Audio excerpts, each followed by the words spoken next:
Hi, welcome to Cichlid Heaven.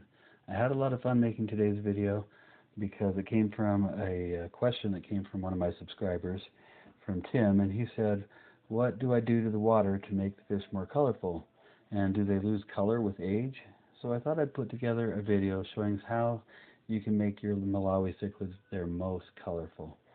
So we'll start with number one thing, and that's a healthy environment. The water quality, of course, is number one. Got to be zero nitrates, zero ammonia, low nitrates, low stress, plenty of space for them to swim around, a good environment overall. Tank mates, something that takes a lot of research to find tank mates that will do well together and not fight overly much. So many things that go into making the water just right. Mostly water changes, but your local water might be different than mine, so you've got to do what it takes. So other than dechlorinator, there are no other chemicals that I do. And then there's their diet. Diet is actually one of the easiest things to manage. Overfeeding is really, unfortunately, super hard to do. Well, hard not to do, shall I say, because these fish are really good at begging. And so you give them the good food. I give them extreme cichlid pellets. I give them tetramin flakes, mysis frozen, brine shrimp, and a few other things. But really, it's the battle is not to feed them too much, because they always seem like they're hungry. They always feel like they're starving. So you have to keep the water right. You have to do water changes, great filtration, and you have to not overfeed them. So that's some of the first things to do. Now, one of the things about cichlids is there's things that are inherent about them, things that you have to kind of know if you're putting together a population of cichlids. One of them is that males are far more colorful than females in most cases. So there's definitely some exceptions out there, Central Americans especially, but gender is an especially important thing if you want to have a colorful tank. You want to have lots of males if you're dealing with haps and peacocks, because peacocks are like the bird. The bird is really, really colorful if it's a male, and it's really boring if it's a peahen. So with peacocks, you want to have mostly males. If you can find males, they're not always easy to pick out when they're little, and sometimes it takes a lot of trial and error. But your males are going to be most colorful. They'll be your most impressive fish. You need some females to make males, but if you're not a breeder, then hey, try and get you an all-male tank if you can, and then you'll be able to have the most showy tank in town with the most colorful fish. So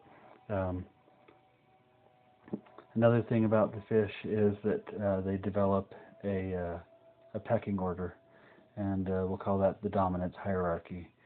The dominance hierarchy just says that a fish that is mature, male, and maybe large, but also just a fish that's very comfortable in its environment, is likely to be very colorful. So if it's a nervous fish, if it's constantly being picked on by other fish, if it's unhealthy in any way, it's not going to have any place in the dominance hierarchy. It's going to be hiding like this guy was. This Taiwan reef cichlid was hiding for about a year, masquerading as a female, just basically hiding because it showed no color at all, until one day it decided it was tough enough to show its color. Some fish really, really are delayed in their development of color, and it's usually because they don't feel like their confidence is very high with their tank mates. So your tank boss is always going to be the number one most colorful, and anyone that hangs out with him and feels like they swim in the same circles with him will also be more colorful. Your dominance is such a big factor, like these OBs, so likely to be dominant.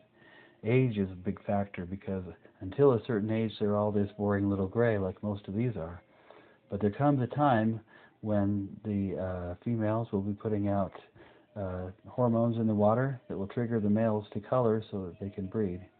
And when that happens, one or two of the fish will color at a time, and pretty soon you'll have some really colorful fish. Sometimes I'll do this thing where I take out the colorful ones and wait for the next one to color up, and I'll keep doing that until I've harvested all the males.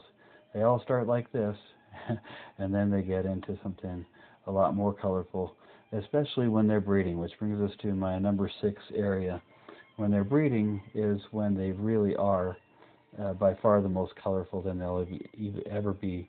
Even the tanked boss, unless he's breeding, may not be more colorful than your fish when they're breeding. This guy and his couple of females in here that he's bred with recently is doing really well.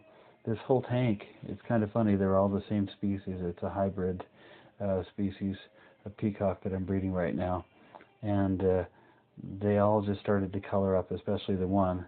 And practically every female in this tank, well, not everyone, but at least 6 or 7 of them are holding right now. You can see their little bulging gullets there where their mouth is distended on the bottom. And I'm guessing that that one is probably the father of almost all of the tiny little fry that would be coming out of this group. So it's just it's fun to see even small fish when they're breeding. They get just so colorful and beautiful. And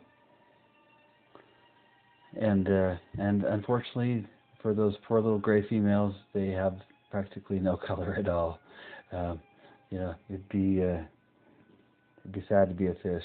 Now this pair that I've got going on here, or this insignis pair, turned really colorful last week when they were breeding, and got to see that whole show. It's really a pretty cool thing to watch. One of the things about these fish is, since they fall on the haps and peacocks, they're all following that same rule for color. Blue dolphins are not that way, and there's a couple others that aren't, like the dragon's blood. Blue dolphins, females are still nice and colorful, even though they are a bit smaller. And same thing with the dragon's blood. The male blue dolphin will get a little black on its dorsal fin and its caudal fin. So, and Buna, however, are different.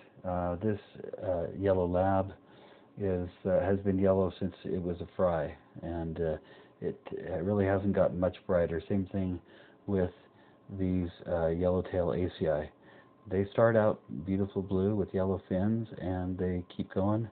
They may lose a little bit of that color if they get very old. Once they hit 5 or 6 years, sometimes you do tend to lose a little bit of the vibrance of the color. But up until then, they're just gorgeous. So, and Buna are different. Male and female combinations are another way you can manipulate the color of the fish. You can put an all-male tank together. You could do, if you want to color up a male, you can do like I did here and put a male in with a whole bunch of females, and that will boost his confidence and get him to start showing some of his better color. This guy's shaping up pretty well. He still has a little bit of a ways to go. Doing that with, did that with my star sapphires as well. Just put a bunch of females in with this one male, and he's just really developed most amazing color at this point. Females are what they are, but the males, they really they make this hobby as fun as it is and as beautiful as it can be. Thanks for watching today. Tim, hope you like your video. Thank you.